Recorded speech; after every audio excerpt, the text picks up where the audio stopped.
perubahan baik di luar negeri maupun di Indonesia pertumbuhannya cukup baik gitu ya. Dan ini adalah salah satu hal yang sangat mendukung PTPN sebagai suatu perusahaan yang memiliki aset sangat luar biasa besar.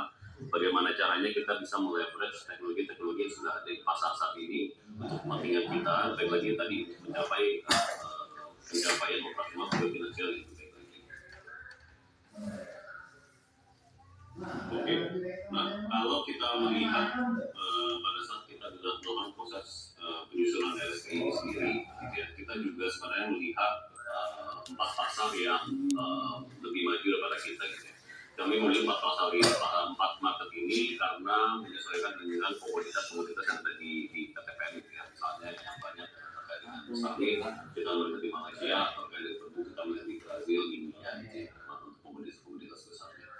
Dan dari hasil benchmarking kami, kita lihat polanya sangat konsisten gitu. Bahwasanya di setiap negara ini untuk perusahaan-perusahaan plantation yang lainnya, mereka sudah berhasil menerapkan teknologi di sepanjang value chain, bukan hanya pada file kecil di berbagai bisnis prosesnya, tapi itu semua harus dilihat sebagai satu rangkaian proses operasional dan finansial yang harus digitalisasi dan ditransformasi untuk baik lagi tujuannya untuk melihat produktivitas ataupun menurunkan jumlah yang diperlukan.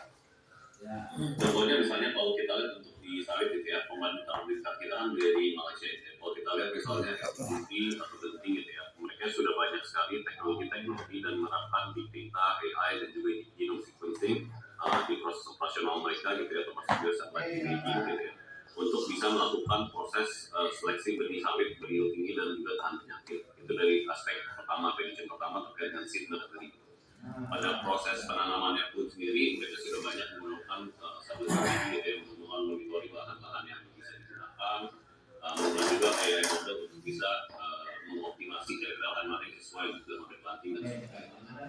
Dari sisi proses pemeliharaan, baik itu proses penerapan herbisida, proses pemupukan, tentu saja itu sudah banyak juga teknologi-teknologi yang mungkin sudah ada di Indonesia juga tidak terkait dengan penggunaan sensor penentuan dosis dan sebagainya.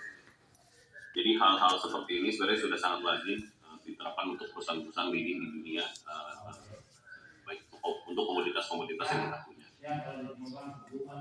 Untuk Brazil contohnya, misalnya untuk tebu gitu ya, kalau kita melihat dari sisi aspek tebu, Raizen dan juga pemain-pemain besar lainnya ya, di Brazil, mereka juga mereka bisa misalnya apa yang mereka gunakan ya, apakah memang hanya mereka cukup besar dan juga teknik itu sifat amaran gitu ya.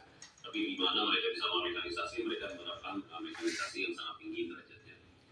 Kedua, penggunaan